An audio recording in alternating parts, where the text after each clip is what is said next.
Maintenant, nous allons créer la classe service. Donc, dans le package service, vous allez créer une nouvelle classe et vous allez l'appeler Meal Service. Comme ça, en fait, on cache toute la complexité d'accès à la base de données. Si je veux récupérer des repas, je n'ai qu'à appeler la classe Meal Service, peu importe la base de données et la requête SQL utilisée. Donc, je vais déclarer tout d'abord, je vais instancier la classe Meal Repository. Donc, de cette façon, je pourrais invoquer la méthode que j'ai créée getAllMeals et je vais créer en fait une nouvelle méthode qui me permet de récupérer les repas depuis la base de données.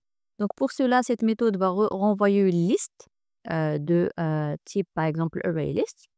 Et donc, je vais l'appeler getMeals pour faire la différence avec l'autre méthode. Donc, tout simplement, cette méthode, qu'est-ce qu'elle fait? Elle va juste invoquer le repository, à savoir meal repository, et elle va récupérer tous les repas et les renvoyer. Donc, c'est une méthode très simple, c'est une classe très simple, dont l'objectif est cacher toute la complexité d'accès à la base de données. Donc, celui qui veut récupérer le repas, il n'a qu'à instancier la classe meal service et invoquer la méthode getMeals. Maintenant, nous allons créer un nouveau contrôleur. Et donc, lorsque je dis contrôleur, il s'agit toujours d'une servlette dans le contexte Jakarta EE. Et vous allez l'appeler meal controller. Comme ça, je sais que c'est une servlette qui va me permettre de récupérer les repas. Donc, cette fois-ci, je vais utiliser la méthode doGet, une méthode qui est prédéfinie et que nous avons héritée à travers HTTP servlet. Donc, je vais récupérer la liste des repas sous forme de collection et je vais donc cette fois-ci juste appeler justement la classe meal service.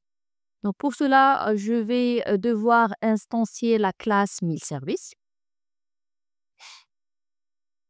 Donc, vous pouvez l'instancier soit dans le constructeur, soit directement après la déclaration de la classe.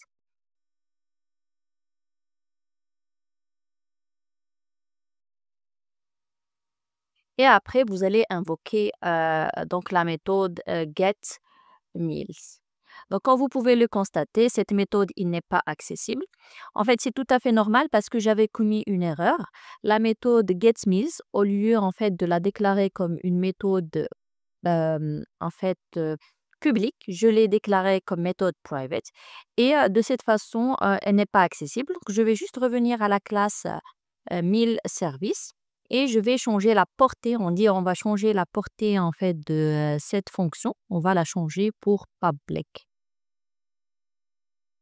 Donc ici, j'avais commis une erreur, comme je viens de dire. Au lieu d'avoir private, il va falloir public, faire la portée publique. Sinon, en fait, ma fonction, elle n'est pas accessible à l'extérieur de la classe. Donc, de cette façon, je peux mettre point. Et comme vous pouvez le voir, je peux maintenant récupérer la liste des repas.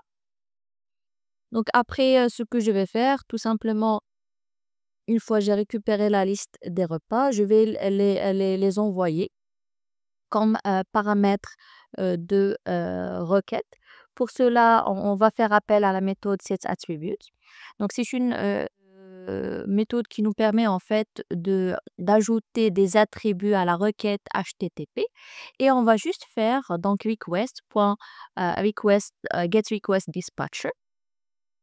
Là, on va mettre en fait quelle est la ressource vers laquelle on va envoyer ces données, c'est-à-dire quelle est la page en fait au niveau du front-end qui va recevoir ces données. Et on va lui faire un forward request response. En fait, tout simplement, qu'est-ce que ça veut dire? Ça veut dire que ici, nous avons fait appel à la classe meal service pour récupérer les repas. Puis après, dans la requête HTTP, on a ajouté des variables, à savoir la variable meals, on l'a appelée meals, et donc elle va contenir la liste des repas. Donc après, nous avons dans cet exemple utilisé plutôt la fonction doGet ou bien la méthode doGet plutôt que la méthode do post.